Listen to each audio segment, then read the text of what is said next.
Hai sobat, gimana kabar kalian? Semoga disehatkan selalu dan banyak rezekinya, amin. Jangan lupa untuk berlangganan. Dengan Anda berlangganan, Anda menjadi orang pertama di channel ini yang memiliki hak istimewa. Pada kesempatan kali ini, Sabta Novel akan melanjutkan Ultimate Martial Divine King episode 38.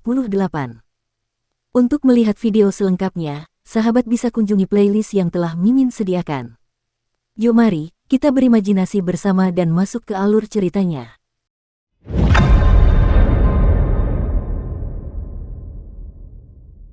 Di mana misi itu ditempatkan? Nomor 5. Setelah memperdagangkan tombak bayangan, Chu Hen langsung menjadi orang miskin.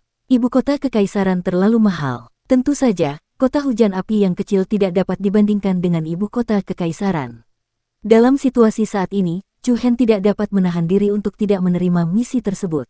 Apakah kamu ingin menerima misi? Suara wanita lembut terdengar dari balik meja kasir. Pembicaranya adalah seorang wanita cantik berusia 20-an. Chu Hen mengangguk. Ya, misi apa yang sedang dilakukan akhir-akhir ini?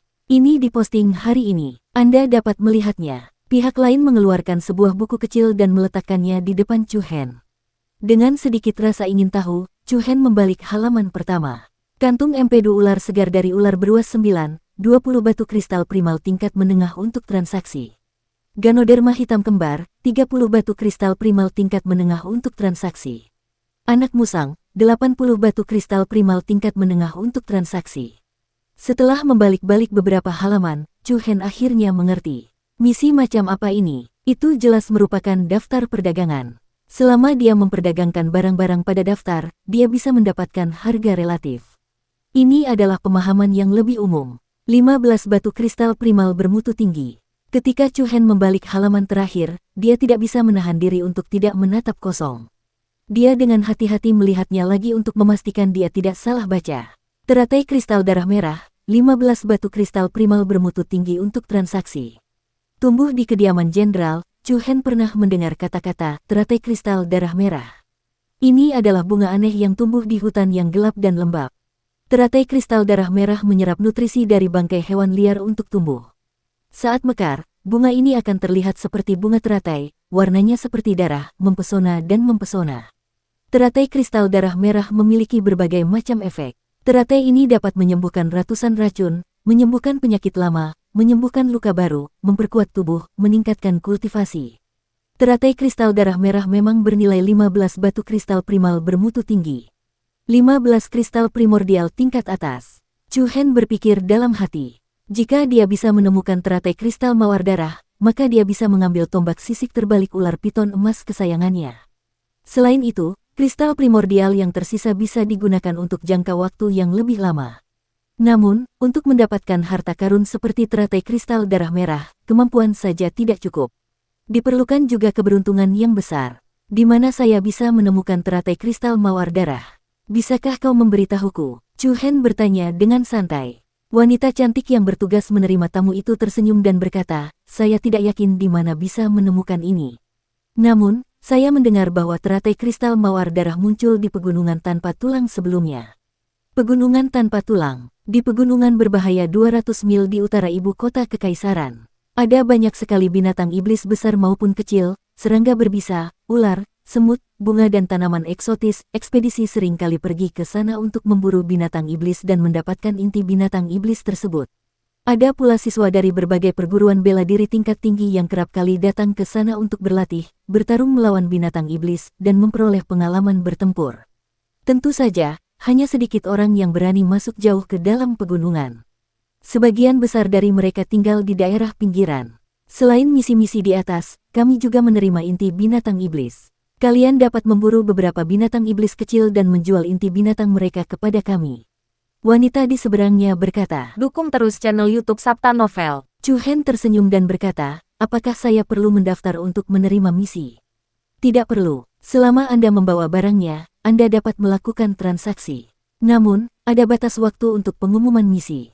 Jika Anda terlalu lama dan melewati batas waktu, kami akan bernegosiasi untuk membelinya. Kami akan bernegosiasi untuk membelinya dengan harga 80% dari harga asli.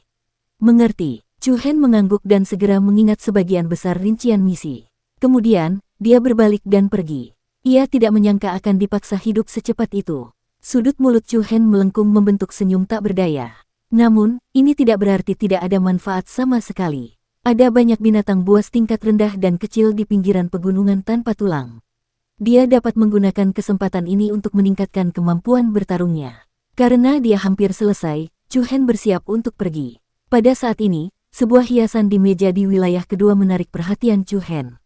Itu adalah gelang wanita berwarna biru dengan batu safir berbentuk bulan sabit yang bertatahkan di atasnya. Gelang ini dibuat dengan sangat indah. Tidak ada perhiasan atau kesan norak di dalamnya. Gelang ini terlihat sangat segar dan elegan. Melihat gelang biru ini, wajah imut dan penurut muncul di benak Chu Hen. Ya Yao, putri kedua dari keluarga Ye di Raging Rain City. Dulu saat dia masih di Shaozongchou Lege, dia sering menempel di rambut Xiao Ye milik Chu Hen. Kalau dipikir-pikir, sejak malam dia dijebak Liu Xiao, dia belum berbicara dengan Ye Yao. Bahkan di keluarga Ye, itu hanya perpisahan yang terburu-buru. Chu Hen teringat bahwa Ye Yao dulu punya gelang biru seperti itu. Konon, itu adalah hadiah ulang tahun dari kakaknya, Ye Yu. Hanya saja Ye Yao secara tidak sengaja kehilangan gelang itu, dan dia menangis selama 2 jam karenanya. Saat itu, Chu Hen telah berjanji padanya bahwa dia pasti akan memberinya gelang yang persis sama dengan yang dikenakannya pada ulang tahunnya berikutnya. Namun, siapa sangka apa yang terjadi selanjutnya akan sangat tidak terduga. Ia bahkan tidak punya waktu untuk beradaptasi. Ye Yao seharusnya masih berada di Raging Rain City. Akankah mereka bertemu lagi di masa mendatang? Bahkan jika mereka melakukannya, apakah mereka masih bisa tertawa dan bermain seperti sebelumnya? Kalau saja hal itu tidak terjadi saat itu, Chu Hen menertawakan dirinya sendiri. Dia tidak bisa kembali ke masa lalu. Dia hanya bisa berkata bahwa dalam hatinya, Ye Yao akan selalu menjadi saudara perempuannya. Dan dia memang berutang hadiah padanya. Segera, Chu Hen berjalan menuju konter di depannya.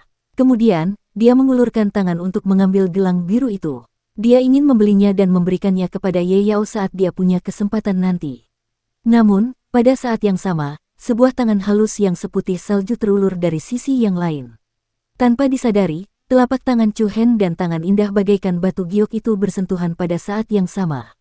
Chu Hen tidak bisa menahan rasa terkejutnya. Perasaan aneh muncul dari ujung jarinya. Lalu, keduanya menarik kembali tangan mereka. Chu Hen menoleh dan melihat, hal pertama yang terlihat adalah wajah cantik yang secantik peri. Gadis itu sangat cantik. Ia mengenakan gaun putih panjang yang menonjolkan bentuk tubuhnya yang tinggi dan elok. Ia memiliki alis yang ramping, mata yang jernih, dan bibir merah kecil yang sangat memikat. Ditambah dengan temperamennya yang elegan dan halus, dia tampak seperti peri yang keluar dari lukisan. Chu Hen sedikit linglung. Dia tidak bisa kembali sadar untuk sementara waktu. Mata indah gadis itu sedikit berbinar. Dia menatap Chu Hen dengan aneh. Bibir merahnya bergerak sedikit, dan suaranya lembut dan manis. Apakah kamu juga menyukai gelang ini? Chu Hen segera mengalihkan pandangannya. Meng Chang, kita harus pergi. Sebelum Chu Hen selesai berbicara, suara wanita yang jelas terdengar. Gadis muda lain yang memiliki wajah cantik melambaikan tangan ke arah mereka. Baiklah, aku datang. Gadis yang berdiri di depan Chu Hen menjawab dengan lembut. Kemudian, dia melirik gelang biru di meja dan berbalik untuk pergi. Meng Chang, siapa orang itu? Aku tidak tahu. Baiklah, ayo cepat kembali. Jika mentor Hong Lian tahu kita menyelinap keluar untuk bermain hari ini, dia mungkin akan memarahi kita lagi. Tidak, mentor Hong Lian cukup lembut. Puff, itu untukmu. Berbeda bagi kita.